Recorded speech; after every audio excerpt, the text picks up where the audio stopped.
আসসালামু আলাইকুম এভরিওয়ান, কি অবস্থা সবার? তো দিনটা ছিল 21শে ফেব্রুয়ারি। আমি আর আমার ভাগ্নি মিলে বইমেলায় গেছিলাম একটু বই দেখতে বা বই কিনতে।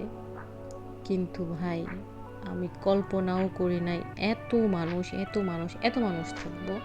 ঢুকতে তো এত হ্যাসেল ছিল, ঢোকার পরেও কোনো একটা আনন্দ থাকে না, একটা জিনিসের দেখার আনন্দ ওইটা নাই। জাস্ট মানুষ আর মানুষ ছিল, মানুষ আর মানুষ। আমি শুধু মানুষই দেখলাম আর বই দেখতে পাই নাই। একটা স্টলে হয়তো একটু ঢুকে দেখছিলাম, এরপরে বের হয়ে গেছি। বের হয়েও শুধু মানুষই দেখলাম। তো আমি আর আমার ভাগ্নি টুকটাক মধুর কিনতে নিয়ে গিয়ে খানা পিনা খেয়ে সুন্দর করে শাহবাগ থেকে একটা বই কিনলাম। শাহবাগ থেকে বই কিনে সুন্দর করে বাসায় চলে আসছি। কিন্তু এত মানুষ ছিল, যদি এত মানুষ বই কিনে, আমার মতে সব স্টলের বই শেষ হয়ে যাওয়ার কথা। বই তো মানুষ কিনে না,